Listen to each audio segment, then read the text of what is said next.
Hello friends, स्वागत है आपका एजुकेशनल चैनल एडीट्यूब में।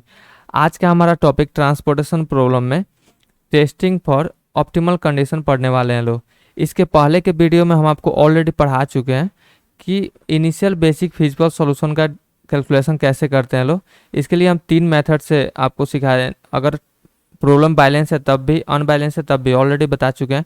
उसके अलावा आपको डीजेनरेट के लिए एक प्रॉब्लम बता चुके हैं जो कि हम लोगों का ऑप्टिमल कंडीशन के सॉल्यूशन में यूज होने वाला है। तो इसके लिए कुछ स्टेप है, जैसे कि इनिशियल बेसिक फिजिकल सॉल्यूशन जो कि ऑलरेडी यहाँ पे 3 मेथड्स है। उसके बाद यहाँ पे जो बोल रहा है verify that number of allocated cell is equal to m plus n minus 1। ये एक्चुअल में क्या होता है कि हम इसमें डीजेनरेट चेक करते हैं कि हम लोग का सॉल्यूशन जो है डीजेनरेट है कि नहीं है। अगर डीजेनरेट है तो उसको हमको नॉन डीजेनरेट में चेंज करना होता है, अगर नॉन डीजेनरेट में है तो कोई बात ही नहीं। उसके बाद के स्टेप में क्या है, calculate the row value and column value. उस जिसके लिए एक ये फॉर्मूला है CIJ is equal to row value and column value, row value plus column value for all basic cell. Basic cell यहाँ पे क्या होता है, ऑक्यूपाइड सेल होता है। यहाँ पे बेसिक सेल बोलिए या ऑक्यूपाइड सेल बोलिए, एक ही चीज़ हुआ। उसके बाद क्या होता है कि एक अनऑक्यूपाइड सेल यानी कि नॉन बेसिक सेल के लिए कैलकुलेशन करते हैं ZIJ एंड DIJ। उसके बाद हम चेक करते हैं कि हम लोग का जो कंडीशन है, सॉल्यूशन है, वो ऑप्टिमल हुआ कि नहीं। अब यहाँ पे अगर ऑप्टिमल सॉल्यूशन ऑब्टेन हो गया, इसका मतलब आगे सॉल्यूशन नहीं होगा। या हम लोग का जो ये कंडीशन है, DIJ इज इक्वल टू और greater than, sorry smaller than equal 0, DIJ smaller than equal 0। अगर ये कंडीशन फुलफिल हो रहा है तो ठीक है, हम लोग का जो सॉल्यूशन है वो ऑप्टिमल हो गया। अगर नहीं हो रहा है तो हम इसको क्या करेंगे, फिर रिपीट करेंगे। यहाँ जो रो वैल्यू एंड कॉलम वैल्यू से लेके यहाँ तक हम रिपीट करते हैं। आगे हम एक क्वेश्चन के हेल्प से इसको हम सॉल्व करेंगे।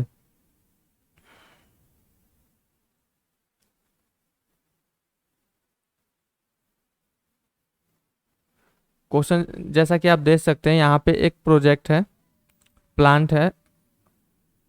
प्रोजेक्ट 3 है एंड प्लांट 3 है। इसके लिए डिमांड दिया हुआ है, सप्लाई दिया हुआ है। फर्स्ट ऑफ ऑल हम क्या करते हैं कि चेक करते हैं इनिशियल बेसिक फिजिकल सॉल्यूशन के लिए कि हम लोग का जो प्रॉब्लम है ये बैलेंस है कि अनबैलेंस है।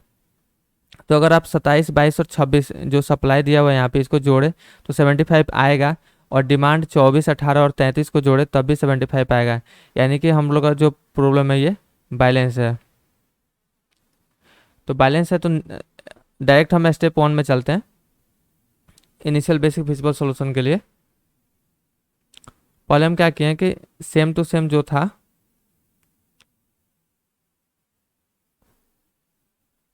यहाँ पे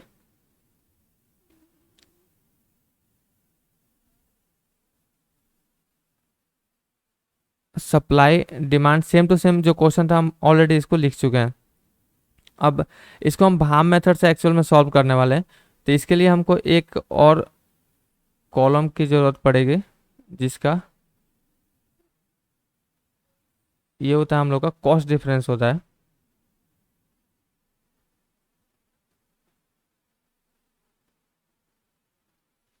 एंड यहाँ पे भी एक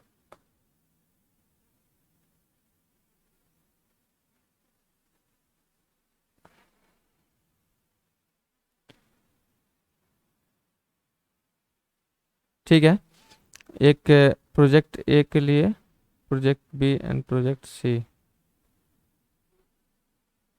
अब मालूम नहीं यहाँ पे हम लोग का कॉस्ट डिफरेंस कितना आएगा, 1 2 3, लेकिन जगह तो थोड़ा कम है।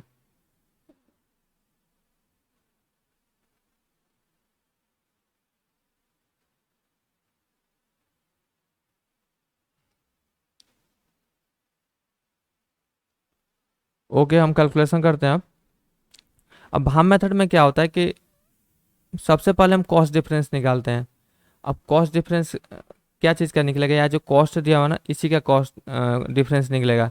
अब सबसे पहले अगर हम इसका कॉस्ट डिफरेंस निकालें रो 1 का, तो सबसे छोटा यहाँ पे क्या है 23 है, और उससे जो बड़ा है 25 है। इस जो सबसे छोटा कॉस्ट होता है उसमें और उससे जस्ट बड़े वाले कॉस्ट के डिफरेंस को यहाँ पे हम डिटरमाइन करते हैं। तो 23 माइनस 25 या 25 माइनस जो 23 होता है वो कितना होता है, 2 होता है।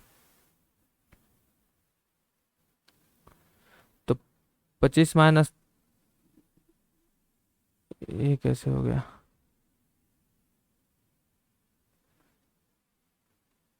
25 - 23, ये हम लोग का डिफरेंस है 2। उसके बाद यहाँ पे सबसे अगर छोटा देखे तो 12 है, और उससे जस्ट बड़ा 17 है। तो 12 5 17, यानी कि 5 का डिफरेंस है।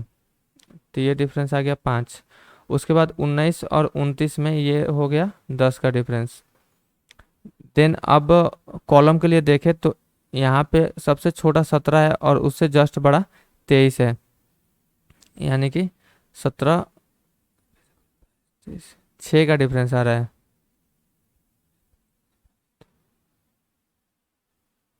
अगर कॉलम 2 में देखें तो सबसे छोटा 21 है, उससे जस्ट बड़ा 25 है, यानी कि 4 ये हो गया। और यहाँ पे 12 और 19, ये हो गया हम लोग का 7। तो अगर सब दोनों में देखते हैं, हम दोनों में कंपेयर करते हैं कि सबसे जो ज़्यादा कॉस्ट डिफरेंस होता है ना, उसी के अनुसार हम एलोकेशन करते हैं। तो यहाँ पे कॉस्ट डिफरेंस अगर देखें तो 6 4 7 है। यहाँ पे 10 5 12, सबसे बड़ा कौन है? ये है, 10 है। तो इसके लिए हम एलोकेशन करेंगे। एलोकेशन करने के टाइम क्या होता है कि इस कॉस्ट, सबसे बड़ा तो कॉस्ट डिफरेंस लेते हैं, लेकिन अगर कॉस्ट में हम जाते हैं तो यहाँ पे सबसे जो छोटा होता है उसी के लिए एलोकेशन करते हैं। तो सबसे छोटा कितना है इस रो में? अगर देखें आप, सॉरी, इस रो में अगर इधर से ले लेते हैं, अगर इस रो में देखें जहाँ, अगर हम यहाँ पे कॉस्ट डिफरेंस 10 हाईएस्ट चूज किए हैं, तो यहाँ पे सबसे छोटा कौन है? 19 है। तो 19 के लिए हम एलोकेशन करेंगे। अब 19 के लिए एलोकेशन तो करेंगे, मालूम हो गया, लेकिन कितना का एलोकेशन करेंगे? तो कंपेयर करेंगे अब यहाँ पे सप्लाई और डिमांड में। तो सप्लाई यहाँ पे 26 है और डिमांड कितना है? 33 है। तो यहाँ पे जो मिनिमम होता है उसी को एलोकेट करते हैं। तो मिनिमम कितना है यहाँ पे? 26 है। तो 26 को एलोकेट करके इसको हम 0 कर देंगे, और 33 - 26 करेंगे, तो ये हो जाएगा हम लोग का, यहाँ पे 7 बच जाएगा। 7 बच गया। अब जब सप्लाई और डिमांड किसी रो या कॉलम में अगर, मतलब सप्लाई और डिमांड में 0 आ जाता है, तो उस रो या कॉलम को हम क्या करते हैं? आगे के सॉल्यूशन में यूज नहीं करते हैं, उसको काट देते हैं। तो यहाँ पे अगर देखें तो 0 आ गया है, यानी कि इस रो में, यानी कि R3 में आगे हम सॉल्यूशन नहीं करेंगे। अब नेक्स्ट फिर हम नया कॉस्ट डिफरेंस निकालेंगे जो सेल बचा हुआ है उसके लिए। अब फिर अगर देखें यहाँ पे R1 में तो 23 25 26 बचा, यहाँ पे तो कोई चेंज नहीं हुआ, तो 2 ही रहेगा कॉस्ट डिफरेंस। फिर यहाँ भी 5 ही रहेगा। इधर चेंज होगा क्योंकि 17, यहाँ अभी चेंज नहीं होगा क्योंकि एक तो कटा हुआ है जो सबसे बड़ा था, लेकिन जो उससे छोटा था 17 और 23, ये अभी बचा हुआ है। तो 17 और 23 का डिफरेंस कितना होगा? 6 होगा। उसके बाद 21 और 25 का भी डिफरेंस कितना होगा? 4 ही होगा। लेकिन ये में भी चेंज हो, यहाँ पे कितना हो जाएगा? 26 - 12, यानी कि 14 हो गया। अब अगर देखें आप तो सबसे बड़ा कॉस्ट डिफरेंस कितना है? कॉस्ट डिफरेंस 2 में अगर यहाँ पे देखें और यहाँ पे, तो सबसे बड़ा ये दिख रहा है 14। तो 14 के लिए लोकेशन करेंगे। अब 14 के लिए अगर करें तो 14 वाले कॉलम में देखें तो मिनिमम कॉस्ट कितना है? 12 है। तो 12 के लिए लोकेशन करते हैं। यहाँ पे अब फिर मिनिमम या तो सप्लाई लेंगे या डिमांड लेंगे। तो सप्लाई और डिमांड में अगर कंपेयर करें तो डिमांड 7 है और सप्लाई कितना है? 22 है। तो छोटा कौन है? 7 है। तो हम 7 को ही एलोकेट करेंगे, यहाँ पे 7 ले लेंगे। अब ये क्या हो जाएगा? 0 हो जाएगा। ठीक है। अब इस जब 0 हो जाता है तो इस कॉलम को हम आगे के सॉल्यूशन में नहीं ले जाएंगे। ये अगर 0 हो गया तो इस कॉलम को जो है, इस दोनों में तो लोकेशन हो गया, ये लास्ट बचा था, इसको हम काट दिए। अब 22 - 7 कितना हो जाएगा? 15 अब फिर हम एक नया कॉस्ट डिफरेंस निकालेंगे। कॉस्ट डिफरेंस 23 और 25 के लिए कितना हो जाएगा? 2 ही होगा, नो चेंज। फिर 17 और 21 के लिए 4 हो जाएगा। यहाँ पे कितना डिफरेंस होगा? 6 डिफरेंस होगा, और ये हो जाएगा हम लोग का 4 का डिफरेंस। अब फिर अगर कंपेयर करें तो डिफरेंस बिटवीन मतलब ये कॉस्ट डिफरेंस में सबसे हाईएस्ट यहाँ पे कितना दिख रहा है, अगर थर्ड कॉस्ट डिफरेंस में देखें तो सबसे हाईएस्ट ये 6 दिख रहा है। तो इसके लिए एलोकेशन करेंगे तो मिनिमम कॉस्ट हम चूज करते हैं तो 17 है, क्योंकि 23 तो बड़ा है, 17 है तो 17 में हम एलोकेशन करेंगे। और यहाँ पे जो मिनिमम मतलब सप्लाई और डिमांड में कंपेयर करेंगे, जो छोटा रहेगा उसी का यूज करेंगे। तो इसके लिए अगर देखें तो यहाँ पे 15 सप्लाई है और डिमांड कितना है, 24 है, तो छोटा कौन है, 15 है, तो इसलिए हम 15 का ही यूज करने वाले हैं। यहाँ पे 15 करेंगे, ये हो जाएगा हम लोग का 0 और 24 माइनस 15, ये हो गया हम लोग का 9। ओके, अब यहाँ पे 0 हो गया तो हम इस कॉस्ट डिफरेंस मतलब इस कॉस्ट सेल को हम काट देंगे। नेक्स्ट अब 2 ही सेल बचा है तो हम लोग को कॉस्ट डिफरेंस निकालने की ज़रूरत है नहीं, ऐसे नीचे जगह भी नहीं बचा हुआ है। अब 23 और 25 है तो दोनों में छोटा कौन है, 23 है, तो लाजमी हम इसी के लिए पहले एलोकेशन कर लेते हैं। तो यहाँ पे अगर एलोकेशन करें 23 में तो यहाँ पे 9 डिमांड है एंड सप्लाई 27 है, तो छोटा कौन है, 9 है, तो यहाँ पे 9 को लेंगे। अब ये हो जाएगा 0, ये बच जाएगा हम लोग का 18। अब फिर लास्ट में जो बचा हुआ है 25, इसमें हम एलोकेशन करेंगे, ये हो जाएगा 18। लास्ट में जो सेल बचा हुआ होता है वहाँ पे हम लोग को डिमांड और सप्लाई अगर इक्वल नहीं आ रहा है तो समझिए हम लोग का बीच में कहीं ना कहीं सोल्यूशन है। चूंकि हम लोग का यहाँ पे डिमांड 18 बचा हुआ था और सप्लाई भी 18, तो यानी कि हम लोग का सोल्यूशन जो है वो सही है। अब नेक्स्ट क्या करते हैं, नेक्स्ट हम डीजेनरेट से चेक करते हैं कि हम लोग का जो सोल्यूशन है वो डीजेनरेट है कि नहीं। डीजेनरेट चेक करने के लिए हम क्या करते हैं कि यहाँ पे थोड़ा जगह की कमी है, m प्लस n माइनस 1 करते हैं। तो नंबर ऑफ रो कितना है, 3 है, और नंबर ऑफ कॉलम भी 3 ही है, तो 3 plus 3 minus 1 is equal to 336 minus 1 यानी कि 5। और हम लोग को ऑक्युपाइड सेल भी 5 ही आया है, तो लिख देंगे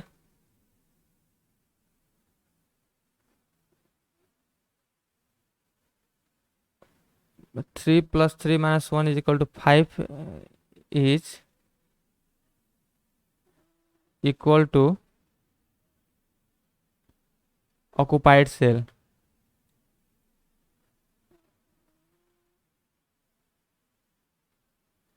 Therefore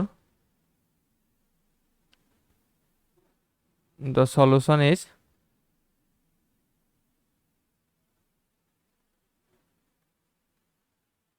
नॉन डिजेनरेसी। अगर इक्वल नहीं होता तो हम लोग का डिजेनरेसी नॉन डिजेनरेसी होगा, डी।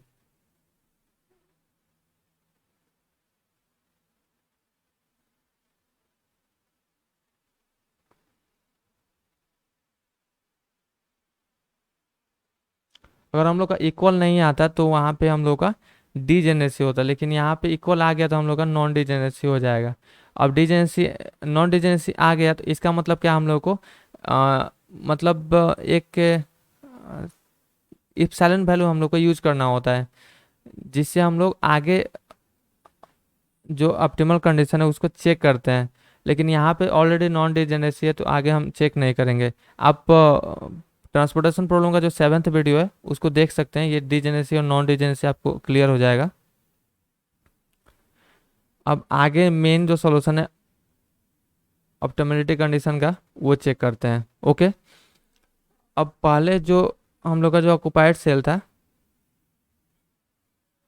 इसको हम फिल कर लेते हैं 23 में, यानी कि C11 में 9 है, इसमें 18, ये 7 हो गया, 19 26, एक 15 हो गया, 5 हो ही गया। अब ऊपर के सोल्यूशन का हम लोग को अभी कोई काम नहीं है। अब हम क्या करते हैं, यहाँ पे एक रो वैल्यू या कॉलम वैल्यू जो होता है ना, V1 V2 V3 या E1 E2 E3, किसी एक को हमको 0 लेना होता है। अब जीरो किसको लेंगे, जिसमें जिस रो या कॉलम में ऑक्युपाइड सेल ज़्यादा होगा उसको हम क्या करते हैं, जीरो ले लेते हैं। अब इसमें अगर देखें इस रो में तो दो ऑक्युपाइड सेल है, इसमें भी दो ऑक्युपाइड सेल है, इसमें वन है तो इसको तो नहीं लेंगे, लाजमी है, लेकिन इसमें ज़्यादा है। इसमें भी दो है, इसमें एक है तो इसको नहीं लेंगे, जो जिसमें ज़्यादा कम है उसको तो लेने वाला है नहीं। अब इसमें ज़्यादा है, इसको भी ले सकते हैं। हम सबसे पहले क्या करते हैं, इसी में जीरो लेते हैं, क्योंकि सबसे ज़्यादा जो मैक्सिमम ऑक्युपाइड सेल है एक रो या कॉलम है वो दो ही है, तो हम सबसे ऊपर ही ले लेते हैं। अब इसके हेल्प से हम क्या करेंगे कि बाकी सब V1 V2 V3 U2 and U3 का कैलकुलेशन करेंगे। अब चूंकि इसके लिए फॉर्मूला है तो सबसे पहले हम आपको फॉर्मूला से नहीं शॉर्टकट बताते हैं कैसे करना है।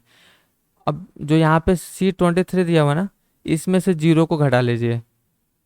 अब 23 माइनस जीरो कीजिएगा तो ये कितना आ जाएगा, 23, क्योंकि इस रो में, सॉरी इस कॉलम में। अब यहाँ पे 25, फिर देखिए यहाँ पे सिर्फ ऑक्युपाइड सेल से ही कैलकुलेशन करना है। जैसे ये अनऑक्युपाइड सेल है, इससे हमको सॉल्यूशन नहीं करना है। EY एंड VJ के लिए अनऑक्युपाइड सेल का कोई काम ही नहीं है, सिर्फ ऑक्युपाइड सेल। तो यहाँ पे चूंकि हम लोग का ऑक्युपाइड सेल था 23, इसलिए हम यहाँ पे 23 माइनस जीरो किए तो यहाँ पे 23 आ गया। फिर 25 माइनस जीरो करेंगे तो यहाँ पे 25 आ जाएगा। ओके, अब यहाँ पे अनऑक्युपाइड है, इसको अभी के लिए छोड़ देते हैं। अब यहाँ पे अगर देखें तो 17 है कॉस्ट और 23 यहाँ पे है, तो 17 माइनस 23 कीजिएगा।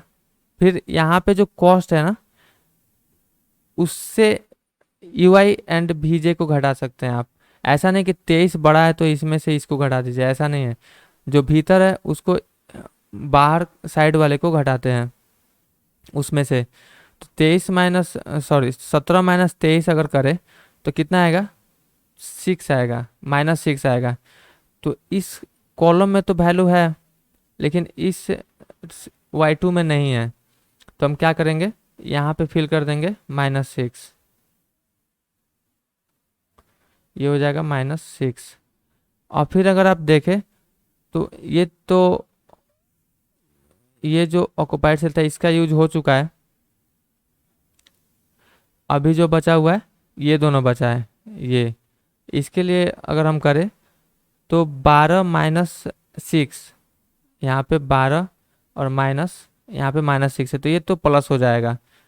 तो 12 और 6 18, तो इस रो में है लेकिन यहाँ पे अगर देखें V3 में नहीं है। ओके, तो हम इसके लिए कैलकुलेशन करेंगे तो 12 और -6 ये हो जाएगा हम लोग का 12 6 18, तो यहाँ पे हो जाएगा 18।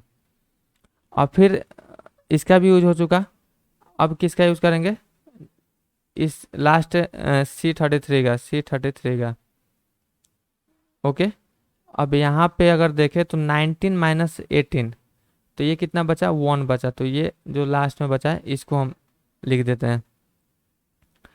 एग्जाम में आपको ऐसे शॉर्टकट नहीं लिखना होता है, एग्जाम में आपको सिस्टमेटिक तरीका से लिखेंगे। जैसे कि फॉर्मूला हम आपको ऊपर लिखा चुके हैं, तो जगह तो थोड़ा कम है लेकिन हो जाएगा आई थिंक, क्योंकि 5 ही है।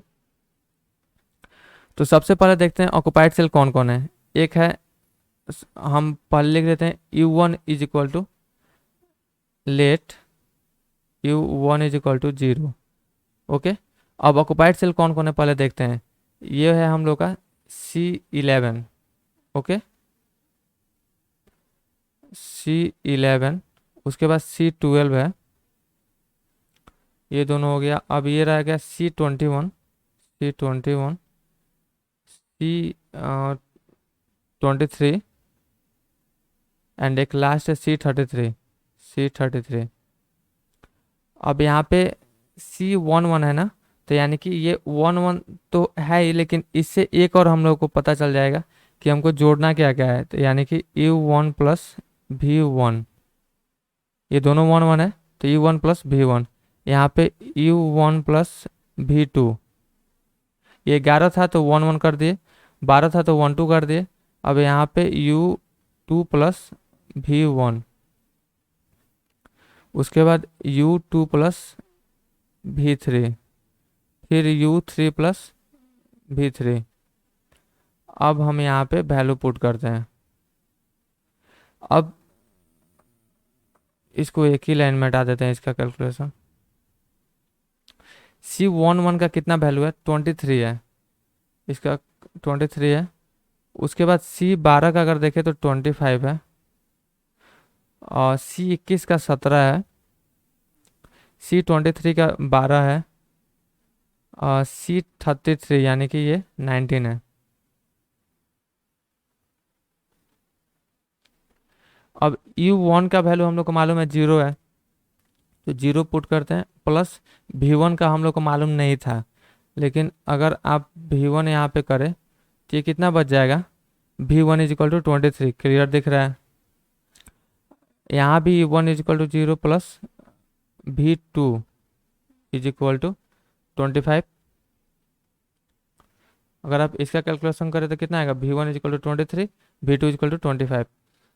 उसके बाद 17 है हम लोग का 21 यानी कि C21 का। अब C21 में हम लोग को U1 नहीं मालूम है, सॉरी U2 हमको नहीं मालूम है।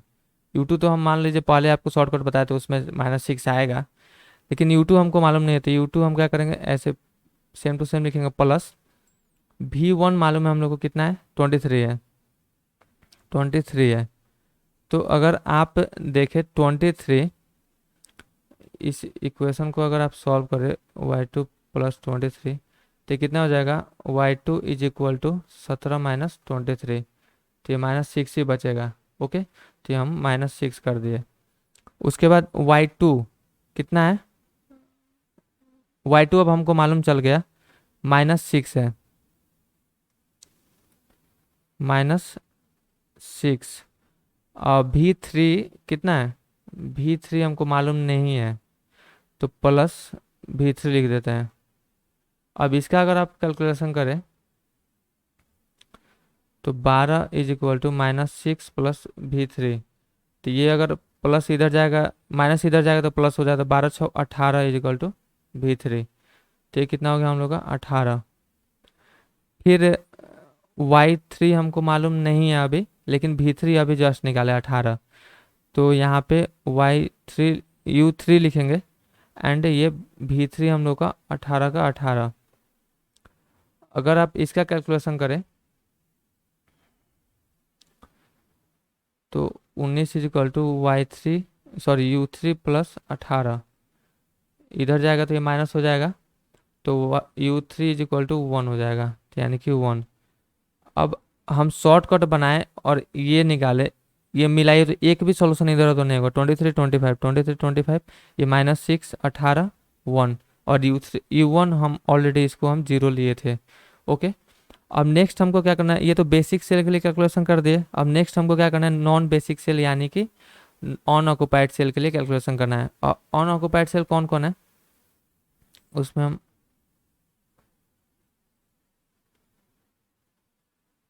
ऑन ऑक्युपाइड सेल इसमें हम टिक कर देते हैं।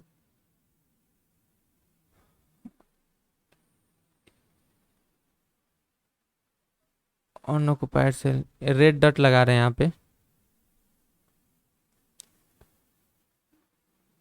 और कोई नहीं है, 1 2 3 4 ही है। ओके, अब ऑन ऑक्युपाइड सेल के लिए हमको क्या करना होता है कि जेड आई जे का कैलकुलेशन करना होता है। अब Z I J is equal to क्या होता है, यू आई प्लस भी जे होता है। ओके, अब Z I J non basic cell के लिए करते हैं, ये पहले लिख लीजिए यहाँ पे, for non basic cell. Non basic cell सबसे पहले हम ये लेते हैं 26 का, जिसमें कॉस्ट 26 है, यानी कि C13, जो C13 है उसके लिए। अब जेड आई जे निकालने के लिए क्या होता है कि इसमें पहले लिख देते हैं जेड 11 12 13 यानी कि 13 के लिए निकाले, तो U1 प्लस V3 हो जाएगा। जैसे हम यहाँ पे किए थे 1 1 तो U1 प्लस V1, वैसे यहाँ पे 1 3 है तो U1 प्लस V3। उसके बाद Z कौन है, ये 21 1 22, Z 22 है। उसके बाद Z 31 32, Z 31 Z 32। अब यहाँ पे हो जाएगा U2 प्लस V2, ये हो जाएगा U3 plus V1, U3 plus V2। Direct यहाँ पे कैलकुलेशन करते हैं। U1 का वैल्यू कितना है, 0 है। पहले ये 0 प्लस V3 कितना है हम लोग का, 18 है, यानी कि ये भी हम लोग का 18 हो गया। U2 कितना है, -6 है, और V2 25 है, प्लस 25, ये हो गया हम लोग का 19। उसके बाद U3 है हम लोग का 1, एंड V1 है हम लोग का 23, तो ये हो जाएगा हम लोग का 24। उसके बाद U3 हम लोग का 1 है, प्लस V2 कितना है हम लोग का 25, यानी कि ये हो गया 26। ओके, अब 26 हो गया। हम इसको अब टेबल में पुट करते हैं।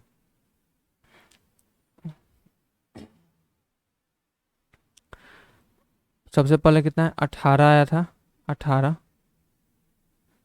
यहाँ पे 19 Z 22 के लिए। उसके बाद Z 31 के लिए 24 है। उसके बाद Z 32 के लिए 26 है। अब हम लोग को निकालना है डी आई जे हम कहाँ निकालें, डी आई जे हम आपको डायरेक्ट बता देते हैं। डी आई जे के लिए फॉर्मूला क्या होता है, डी आई जे होता है जो हम लोग का C i j होता है ना, कहाँ गया C i j, यहाँ पे जैसे दिया है 23, कॉस्ट दिया हुआ है हम लोग का ऑलरेडी क्वेश्चन में, वो कॉस्ट को हम Z i j में से सब्ट्रैक्ट कर देते हैं, Z i j minus C i j, हम लोग का J है, अरे हटना।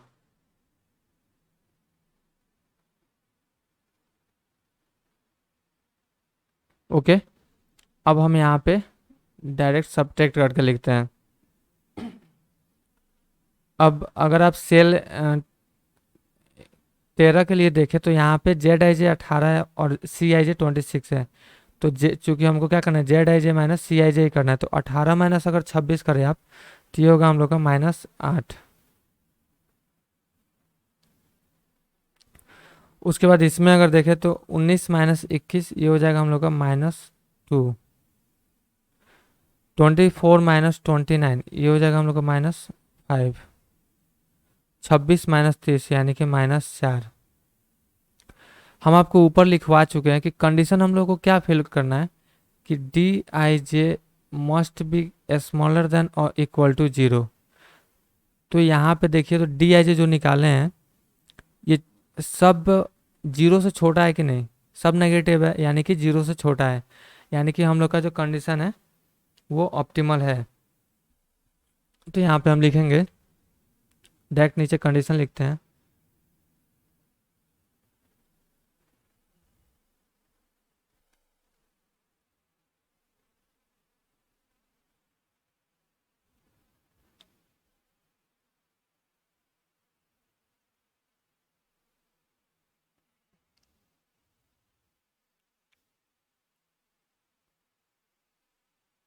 Since all dij is smaller than equal to 0, therefore the optimal solution is obtained। अब लास्ट में हमको क्या करना होता है, जेड का वैल्यू निकाल देना है, यानी कि प्रॉफिट। ट्रांसपोर्टेशन कॉस्ट, इसको हम मिनिमम ट्रांसपोर्टेशन कॉस्ट बोलते हैं, जो कि हम लोग का ऑप्टिमल सॉल्यूशन से निकालता है, वो मिनिमम मिनिमम ट्रांसपोर्टेशन कॉस्ट होता है। उसके लिए हमको जो लास्ट में टेबल बनता है ना, उसी को कैलकुलेट करते हैं। जैसे कि यहाँ पे सेल है 23 मल्टीप्लाई बाई 9, 25 मल्टीप्लाई बाई 18, और इसको सबको जोड़ देते हैं। तो यहाँ पे हम सॉल्व करते हैं। ये हो जाएगा हम लोग का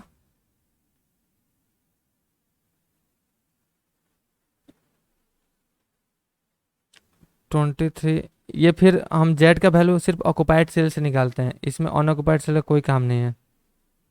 23 मल्टीप्लाई बाई 9, फिर 25 मल्टीप्लाई बाई 18 प्लस उसके बाद आपको आया था 21 में, यानी कि 17 multiply by 15 plus 12 multiply by 7, 4 cell हुआ। उसके बाद लास्ट में था 19 मल्टीप्लाई बाई 26। अब इसका कैलकुलेशन करते हैं हम।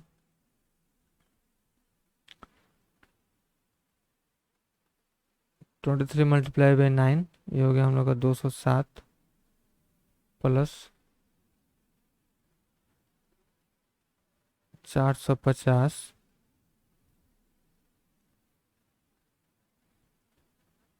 255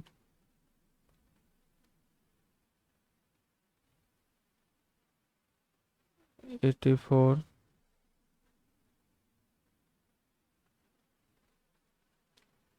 494। ये हो जाएगा हम लोग का rupees 494 plus 84 plus 255 plus 450 plus 207, 1490 हो गया हम लोग का ये। हम शुरू में अगर इनिशियल ट्रांसपोर्टेशन कॉस्ट निकालते तो इसी के आसपास आता है, थोड़ा डिफरेंस होता है। लेकिन जो ऑप्टिमल सॉल्यूशन होता है ना, ये हम लोग का मिनिमम ट्रांसपोर्टेशन कॉस्ट होता है।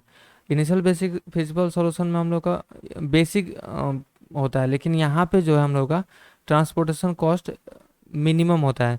इसलिए हम लोग को ऑप्टिमल सॉल्यूशन जो है वो चेक करना पड़ता है। यहाँ ये तो आज का क्वेश्चन का सॉल्यूशन कंप्लीट हुआ। नेक्स्ट क्वेश्चन रहेगा जैसे कि एक लूप का फॉर्मेशन। यहाँ पे अगर आप स्टेप की तरफ चले, जो स्टेप हम आपको बताए थे,